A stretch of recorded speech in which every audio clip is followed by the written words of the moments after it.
tenggelamkan. Kabinet Kerja sedang galak-galaknya menangkap nelayan asing yang masuk ke perairan Indonesia. Begitu konsep kekuatan maritim kembali lantang disuarakan, puluhan kapal nelayan asing dibombardir di tengah laut. 676 nelayan asing diamankan di lapangan Bulalung, Kampung Tanjung Batu, Kecamatan Pulau Derawan, Berau, Kalimantan Timur. Sebagian menilai mereka bukanlah nelayan asing yang ditangkap. Mereka adalah manusia perahu. Namun, terobosan tim pemburu di bawah komando Menteri Kelautan dan Perikanan Susi Pujiastuti berbuntut panjang. Ratusan manusia perahu kini menjadi pekerjaan rumah baru. Tidak saja kerepotan mengurus kebutuhan mereka sehari-hari di penampungan, pemerintah pun kewalahan karena tak satu pun dari kelompok yang mengaku sebagai suku Bajau ini memiliki identitas resmi. Keberadaan manusia perahu di perairan Berau bukanlah cerita baru. Tahun 2010, ratusan manusia perahu pernah diamankan karena melakukan illegal fishing secara besar-besaran. Dan kali ini, manusia perahu kembali berulah. Fakta dan barang bukti yang dikumpul dari 300 kapal pada bulan November 2014 semakin menunjukkan tindakan ilegal mereka dalam menjara laut Indonesia. Jumlah mereka yang semakin bertambah ditengarai memiliki motif tertentu. Salah satunya adalah niat menduduki pulau-pulau kecil terluar. Sebuah kondisi yang berpotensi mengancam kedaulatan NKRI. Sejak mendiami tenda penampungan, jatah makan 3 kali sehari tak pernah terlewatkan. Bahkan, pelayanan kesehatan gratis juga mereka nikmati selama 24 jam. Anggaran pengadaan logistik terus membengkak seiring ketidakjelasan status mereka. Lalu, kemana ratusan manusia perahu ini harus dipulangkan dan bagaimana nasib mereka selanjutnya? Menelisik lebih dekat kehidupan manusia perahu, tak ubahnya seperti nelayan kebanyakan. Manusia perahu hidup satu keluarga di sebuah perahu atau kapal. Hampir setiap hari, mereka menghabiskan waktu di atas perahu berhalamankan lautan lepas. Perahu atau kapal bermesin milik manusia perahu tak berbeda jauh dengan kepunyaan nelayan lokal di perairan Tanjung Batu, Kecamatan Kepulauan Derawan. Tidak sedikit dari kapal milik manusia perahu yang tenggelam sendiri akibat bocor termakan usia.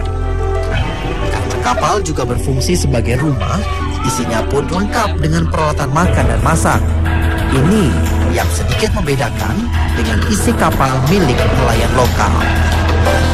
Kapal manusia perahu dilengkapi kompor serta gas LPG tabung 14 kg asal Malaysia. Sementara nelayan lokal biasanya membawa bekal dari rumah.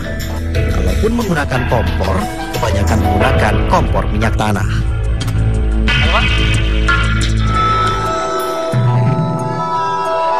Polisnya, pemerintah Malaysia dan Filipina sudah mengeluarkan pernyataan tidak mengakui manusia perahu sebagai warga negaranya. Meski sebagian besar mereka mengaku berasal dari Sabah, Malaysia dan Bangau-Bangau, Filipina. Ukuran kapal milik manusia perahu di atas 10 GT. Kapasitas yang lebih besar dibanding nelayan lokal yang rata-rata memiliki kapasitas 5 GT. Mengejutkan, bagaimana mungkin manusia perahu yang hidup berpindah-pindah dan penuh keterbatasan memiliki kapal penangkap ikan canggih? Tidak hanya tampilan kapal, jaring pukat harimau yang penggunaannya sudah dilarang di Indonesia pun sangat banyak ditemukan di dalam kapal dengan kondisi yang nyaris sempurna. Yang lebih mengagetkan adalah ketika kami menengok ke bagian dalam kapal. Bertonton ikan laut hasil tangkapan ilegal teronggok hampir memenuhi lambung dan atap kapal. Spesies ikan yang dilindungi pun tak luput dari penjarahan manusia perahu yang selalu saja mengaku tidak berdaya dan penuh kesulitan. Seperti ribuan kilogram ikan padi ini yang siap dijual ke penadah hasil laut. Padahal, kepada petugas dan warga Berau, manusia perahu selalu saja mengaku hanya menangkap teripang dan ikan-ikan kecil demi memenuhi kehidupan mereka di atas kapal. Tidak hanya itu, ikan-ikan tangkapan ini tidak serta-merta mereka jual dalam keadaan segar. Sebagian besar hasil tangkapan langsung diolah dan diawetkan di dalam kapal. Mulai dari dibersihkan hingga diolah menjadi makanan siap jual. Aktivitas ini layaknya penjara ikan negara maju yang amat canggih dan penuh manipulasi. Jadi bukan rahasia umum, praktik jual beli hasil tangkapan manusia perahu dari laut Indonesia ini turut melibatkan kapal-kapal besar penangkap ikan berbendera asing. Kapal berukuran besar di atas 300 GT ini biasanya menunggu di perbatasan laut Indonesia untuk menadah atau bertransaksi dengan kapal manusia perahu yang penuh muatan. Aktivitas ilegal manusia perahu menjarah isi laut Indonesia dan leluasa menjualnya ke negara lain membuat kehidupan mereka cukup makmur dibandingkan dengan mirisnya kehidupan nelayan Indonesia, khususnya di Berau, Kalimantan Timur. Kecamatan Pulau Derawan yang berada dalam kawasan administrasi Kabupaten Berau bukanlah daerah yang luas. Kelangsungan hidup warga hanya ditopang dari kemampuan melaut. Potensi wisata memang mulai menggeliat dan semakin dikenal luas, namun belum didukung oleh faktor lainnya, sehingga belum mampu mendongkrak kesejahteraan rakyatnya. Masyarakatnya masih hidup sederhana berbalut keterbatasan.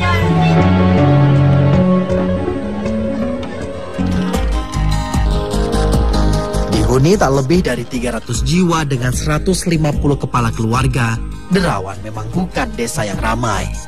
Letaknya memanjang sejauh 1,5 kilometer di pesisir pantai. Dermaga-dermaga kecil berada di sisi desa, pemukiman penduduk berjejer mengelilingi daratan. Pasang air laut adalah waktu yang paling tepat untuk melaut. Saat inilah nelayan Pulau Derawan mulai mencari ikan dengan perahu kayu dan jaring sederhana. Hairun serta beberapa nelayan perempuan sangat mengenal tiap jengkal laut. Keberadaan ikan yang semakin sulit membuat mereka menyisir hingga ke kawasan yang jauh. Nelayan lokal seperti Herman juga tahu persis bagaimana menjaga keadaan laut agar tetap baik hingga anak cucu. Di usianya yang sudah mulai renta, Herman masih menggunakan cara-cara tradisional untuk menjaga kelestarian laut. Harapannya tak pernah muluk. Setiap jaring terkembang, hasil tangkapan ikan bisa memberi makan keluarganya yang menunggu di rumah. Hanya jaring kecil menjadi senjata mereka saat berburu di tengah laut. Ya, Herman tahu persis mana yang akan merusak dan mana yang tidak. Bahkan, untuk menambatkan perahu saja, jangkar yang dibuang ke dalam laut tak boleh merusak karang, agar kondisi karang tempat ikan-ikan hidup tetap terjaga. Ikan apa ini namanya? Dodok. Pokoknya kalau manusia perahu itu enggak tahu malam atau siang. Oh. Dia tuh siang malam dia cari. Pokoknya di dalam laut ini apa yang istilahnya ada harganya itu diambil. Ini ada karung yang isinya sebelumnya adalah beras dengan tulisan Bernas Malaysia. Tapi kini, semua berbalik. Pasca ekspansi besar-besaran manusia perahu yang tidak bisa dicegah, titik-titik yang penuh ikan tak ubahnya lahan kosong tanpa kehidupan. Tak jarang, jaring diangkat dalam keadaan kosong. Herman pun harus mencari ikan ke lokasi yang lebih jauh menggunakan sampan kecil. Hatinya teriris melihat keadaan dasar laut yang dulu penuh karang indah kini telah berubah tanpa kehidupan akibat aktivitas mencari ikan yang sembrono oleh manusia perahu. Tak ingin berputus asa, Herman terus mengelilingi laut lepas sembari berharap mendapat rezeki. Nelayan perempuan yang ikut melaut tidak mau berpangku tangan. Mereka juga mencari sumber rezeki lain. Air surut menjadi pertanda mulainya mereka mencari teripang dan hewan lainnya. Demi menjaga kelestarian alam, mencari teripang pun masih menggunakan cara tradisional. Dulu, setiap hari mereka mendapat lebih dari 5 kg. Namun kini, untuk bisa mendapatkan 1 kilogram saja sudah sulit dan butuh perjuangan.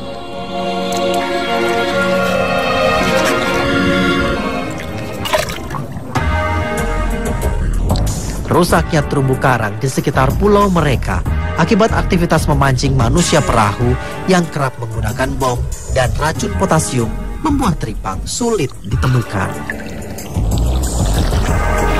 Manusia perahu penghuni lautan Kalimantan memang menimbulkan polemik berkepanjangan bagi kedaulatan maritim Indonesia.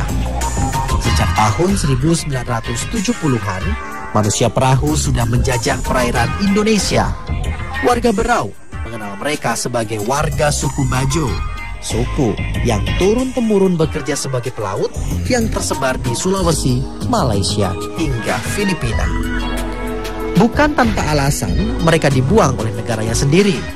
Aktivitas mereka merusak ekosistem laut demi mengeruk isinya lah yang membuat para manusia perahu dibiarkan terlunta-lunta, bahkan dicap sebagai penjahat.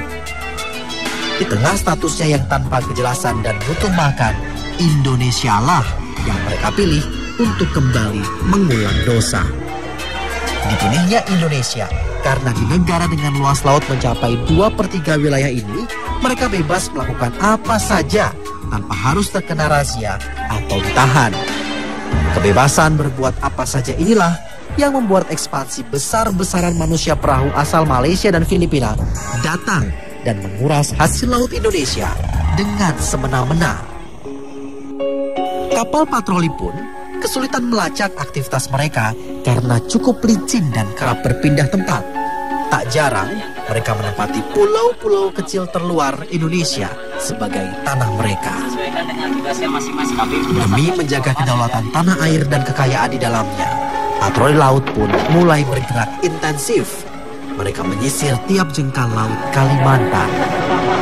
Setelah proses koordinasi dengan petugas patroli, kami bergerak menuju titik yang diduga menjadi tempat persinggahan para manusia perahu ini.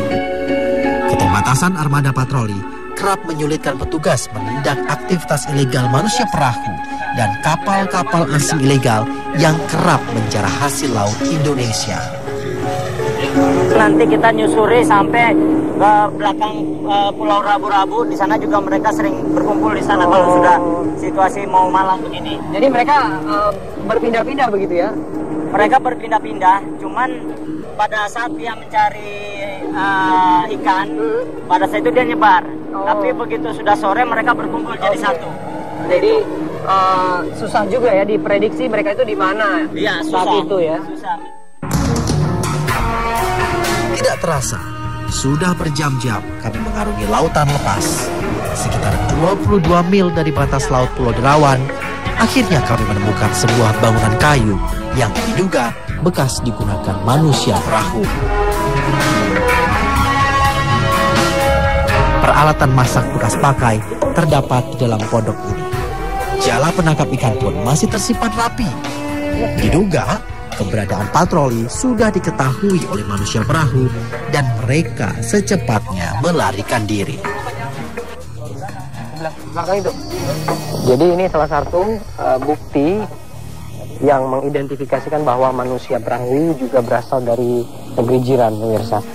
Ini ada karung yang isinya sebelumnya adalah beras dengan tulisan Bernas Malaysia. Dan ini ditinggal di tempat ini.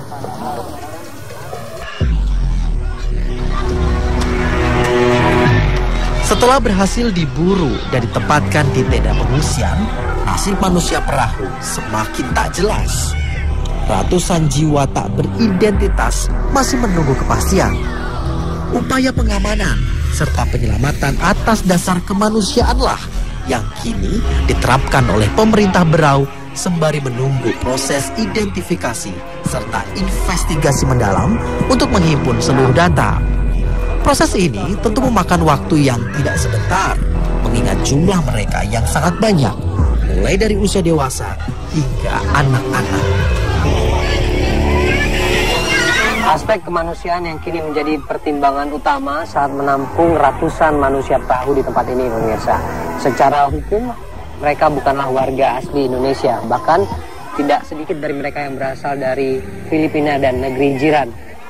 Lemahnya regulasi serta longgarnya aturan yang ada, dan tidak mungkin keberadaan mereka ini akan mengancam kedaulatan negara kesatuan Republik Indonesia. Pasal 4 di Undang-Undang Pertahanan itu bahwa perahu kalian nanti akan ditenggelamkan.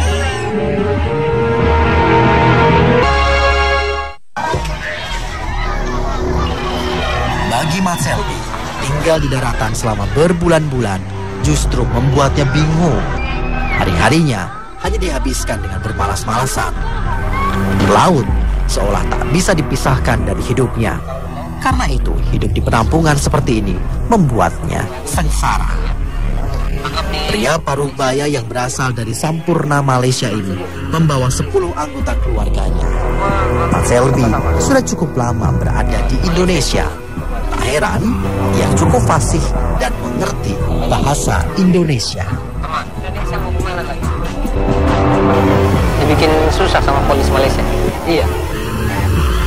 Ditangkap. Oh, kenapa? Tidak boleh menangkap ikan. Jadi kalau di Sampurna di Malaysia itu di lautnya tidak boleh tangkap ikan. Oh, kalau di Indonesia selama ini tidak pernah ditangkap. Baru sekarang ditangkap. Setelah sekian lama begitu. Kini yang dibutuhkan adalah kejelasan regulasi akan keberadaan manusia perahu yang telah menyusuri lautan Indonesia berpuluh-puluh tahun. Jerat hukum pun nampaknya tidak bisa menyentuh mereka, meski keberadaannya menimbulkan polemik tak berkesudahan.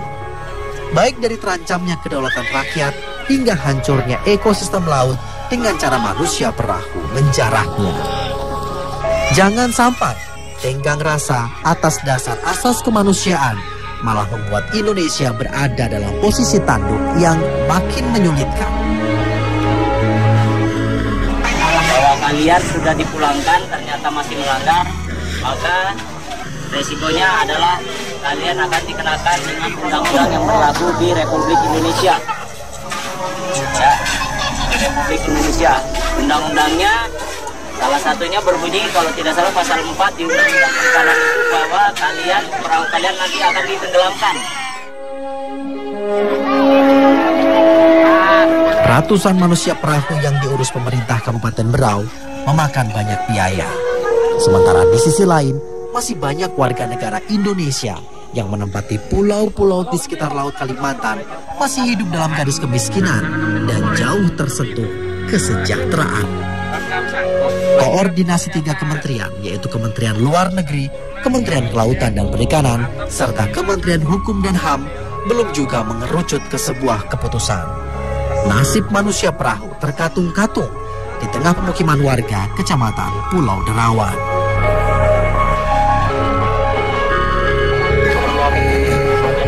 Masalah yang paling penting dari sisi mereka tidak punya identitas, status warga negara mereka tidak punya. Itu yang menjadi yang sampai sekarang tidak ada solusi karena mereka tidak pernah tercatat sebagai warga negara apa. Mana Malaysia tidak, Filipina tidak, termasuk Indonesia tidak. Tetapi faktanya mereka ini ada asal usulnya. Selama ini mereka bermukim di daerah Sampurna Malaysia, ada beberapa pulau di sana, dan mereka di situ hidup di situ. Dan saat ini mungkin pemerintah Malaysia lagi serius-seriusnya menangani mereka ini, mengusir mereka tersudut, akhirnya bergeser ke daerah kita. Tanggapan dari Pemda sendiri gimana, Pak? Tidak ada. Kalau sudah seperti ini, mereka sudah siap dipulangkan dalam waktu dekat. Kita sudah koordinasi dengan pemerintah pusat, akan membackup. Kalau tolong dikawal nanti, kita akan kirim mereka di perbatasan Republik Indonesia dengan Malaysia. Bahkan ada mungkin ada celah-celah kita mengantar mendekati Kepulauan Sampurna, daerah Sampurna itu.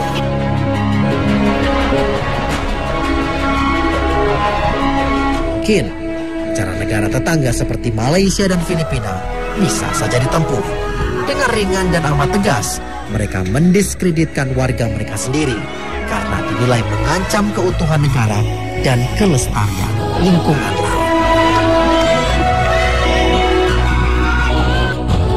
Pemirsa, keberadaan manusia perahu yang leluasa merampas isi laut bumi pertiwi merupakan salah satu dampak longgarnya pengawasan terhadap warga asing yang memasuki perairan Indonesia. Puluhan juta ton hasil laut hilang tanpa jejak. Ratusan miliar rupiah menguap begitu saja di tengah tingginya doktrin maritim pemerintah. Jika kita semakin lengah dan tak peduli, bukan tidak mungkin kedaulatan negeri ini justru dipertaruhkan. Demikian Indonesiaku, sampai jumpa.